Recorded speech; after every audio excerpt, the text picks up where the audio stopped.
Hello hoteliers, कैसे आप सब दोस्तों। इस वीडियो में मैं आपको कंटेमिनेशन ऑफ फूड पढ़ाऊँगा। ये बेसिक अंडरस्टैंडिंग है।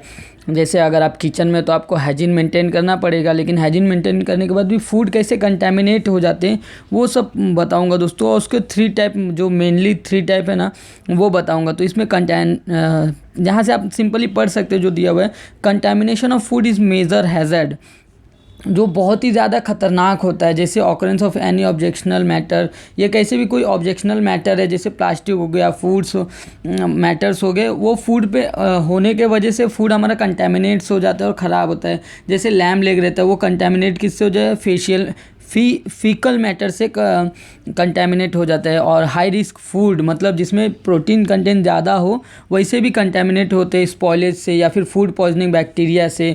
जैसे और फ्लावर भी रहता है, वो कंटेमिनेट किससे होते हैं, रोडेंट हेयर हो गया, एक्सेट्रा हो गया, व्हील्स हो गया, ये सब से कंटेमिनेट हो जाते हैं। तो इसी तरह से कैसे कंटेमिनेट होते हैं वो बताने वाला हूँ दोस्तों। तो इसमें बेसिकली 3 टाइप्स है, बेसिकली 3 टाइप्स जहाँ से आप देख सकते हैं। फिजिकल कंटेमिनेशन, जैसे टच वगैरह करने से, कोई फूड को हम छू रहे हैं खुले हाथों से, हमारे हाथों में मिट्टी धूल लग रहा है, उससे कंटेमिनेशन होता है। केमिकल कंटेमिनेशन, कोई केमिकल प्रोडक्ट के वजह से कंटेमिनेशन होता है। बायोलॉजिकल कंटेमिनेशन, तो ये बहुत ही वास्ट है, लेकिन इसके बारे में मैं थोड़ा पढ़ाऊँगा। तो पहले स्टार्ट करते हैं फिजिकल कंटेमिनेशन से। तो फिज़िकल कंटेमिनेशन क्या होता है, ये फॉरेन बॉडीज़ होती है। फॉरेन बॉडीज़ का मतलब यहाँ से आप देख सकते हैं, foreign bodies food found in food, जैसे कि suppose to consume term as physical contamination पढ़ सकते हैं। The list of foreign bodies क्या क्या रहती है, एंडलेस स्टॉक्स हो गए, स्टोन्स हो गया, पेबल्स हो गए, insects body, metal particles, nut bolts हो गए, ग्लास, रोडेंट, ड्रॉपिंग, ये सब क्या होते हैं ना दोस्तों।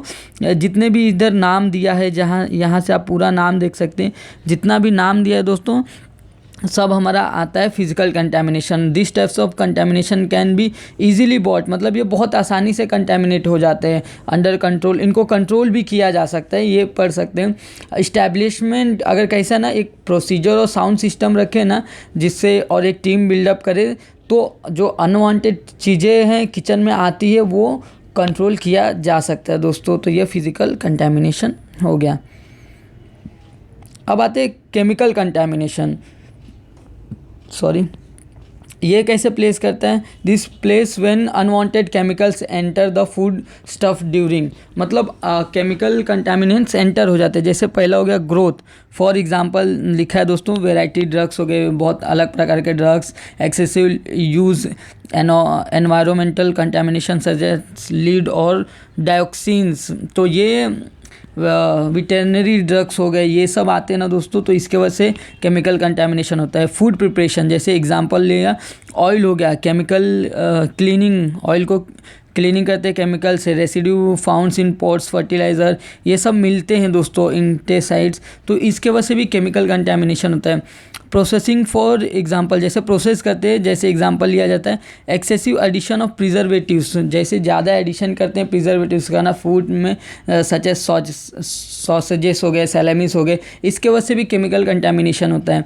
और लास्ट वन है chemical food poisoning can be cause long term illness such as cancer, और there are many such as cases जो होते हैं केमिकल फूड पॉइजनिंग के वजह से, मतलब केमिकल कंटेमिनेशन के वजह से।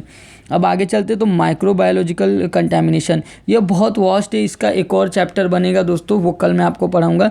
It is surprising to know that when one talks about contamination, ये बहुत ही सरप्राइजिंग रहता है कि बहुत सारे बात करते हैं कंटेमिनेशन के बारे में। Most of the time one refers to physical contamination और chemical contamination, however this step can be cause real havoc in food food business is seldom spoke about microbiological contamination.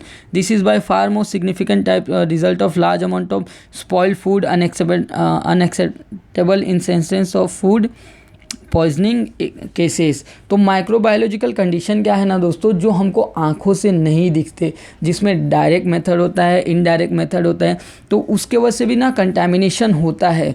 तो ये आप समझ सकते हैं कि माइक्रोबायोलॉजिकल कंटेमिनेशन में आपको कल एकदम पूरे डिटेल में बताऊंगा कि डायरेक्ट मेथड क्या है, इनडायरेक्ट मेथड क्या है, उसमें बैक्टीरिया हो गए, वायरसेस हो गए, और बहुत सारे प्रकार के दोस्तों कंटेमिनेशन होता है, वो सब बताने वाला हूँ। तो अभी के लिए इतना ही दोस्तों, उम्मीद करूँगा समझ में आया होगा। अगर आप मेरा वीडियो यूट्यूब पे देख रहे हो तो सब्सक्राइब कर सकते हैं और इंस्टाग्राम पे देख रहे हैं तो फॉलो कर सकते हैं दोस्तों। Bye bye.